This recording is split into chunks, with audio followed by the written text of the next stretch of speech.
mega love shoutout. Good afternoon, mga kabsat. Kamusta na dito sa Baguio City? Makulimlim kanina pa, mga kabsat. Nako po, mga kabsat. May bagong update tayo dito kay Attorney Enzo Recto.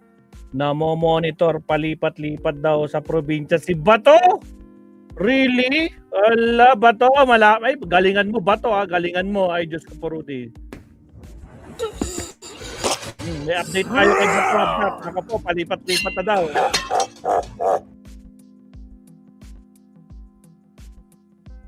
Eight minutes lang to, Kapsat. 8 minutes lang to.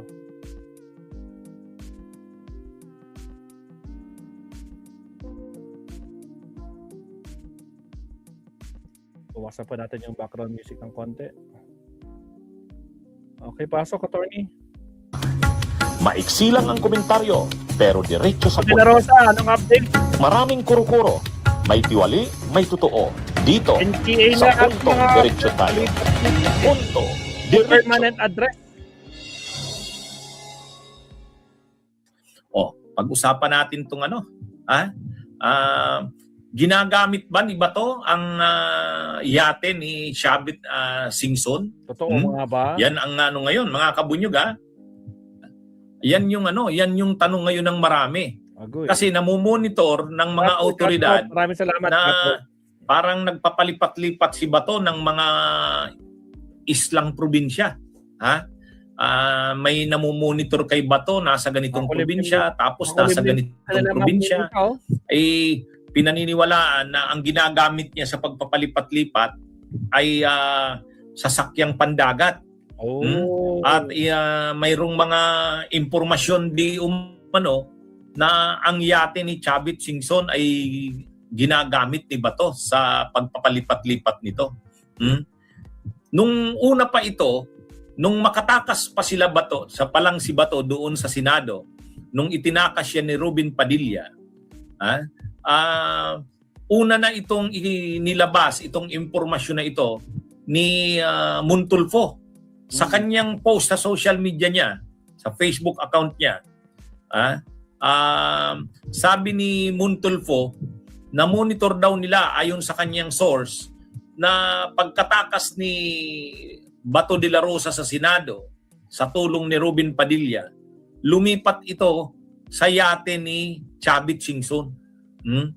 Kaya mga kabunyog, ginamit yung yate ni Chavit sa pagtakas ayon kay Montulfo. Una na itong lumabas noon pa itong balitang ito.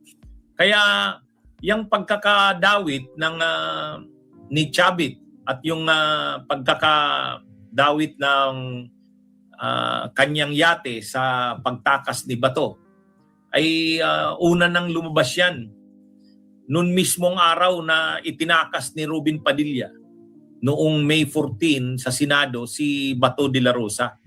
At makalipas ang ilang makalipas naniwalaan na si Bato ay palipat-lipat ng mga isla. At ang pinaghihinalaan dito, gamit niya itong yate ni Chavit Singson. Alam naman natin na si Chavit ay supporter na ng Duterte ngayon. Talagang napaka-aktibo niya ni Chavit. All out na yan. Tinutulungan niya talaga yung mga kakampi ng Duterte. Hindi na niya nag-aalangan si Chavit ngayon na pumosisyon para kay Sara sa 2028. At yung mga identified na mga tao ng Duterte, siyang mga kasama ni Chavit. Sa katunayan, laging kasama ni Chavit sila Mike Defensor, sila Kiko Barsaga, sila Harold Respicio, kasama lagi ni Chavit yan. Kaya si Chavit talagang hindi niya na tinatago yan na involved siya sa grupo ng mga Duterte. Siyempre, itong tungkol kay Bato, kailangan ni Bato ng mga pasilidad para sa kanyang paglilipat-lipat at pagtago. Sapat naman talagang pasilidad, kagamitan na magagamit ay itong si Chavit. Isa ito sa mayroon itong private jet, marami itong mga pribadong sasakyan, may pribadong yate, Kaya hindi naman talaga malayo na ma-involve dito at pagdudahan si Chavit. Kaya lang, syempre, hindi naman yan aaminin ni Chavit.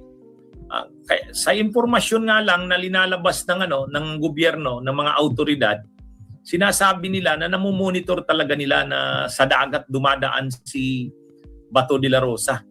Syempre nga naman, mas madali siyang makikilala kung sa eroplano or sa kung sa mga sasakyang panlupa. Kaya isa sa paraang ginagamit ni Bato ay mga sasakyan pandagat. Josephine At Barrios, ito na nga yung nababanggit na posible na ang nagagamit niya itong pribadong yate Wilfredo Masala, ni Chavit Singson. Pero sa ngayon, masyado nang masikip ang ginagalawa ni Bato. Yung mga baril niya, surrender na.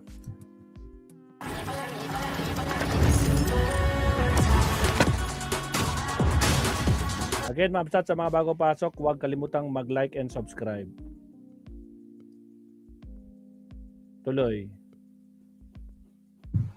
Ni-revoke na yung mga lisensya. Kaya isa-isa nang sinasauli ni isa-isa nang sinusurrender ni Bato de la Rosa yung mga baril niya. Yun lang. Kaya lang sabi ng NBI at ng PNP, kulang na kulang pa rin ang nasasauli niya. 118 or 120 yata ang nakarehistrong baril sa kanya. Mga mga high-powered firearms yan at mga maiiksing baril.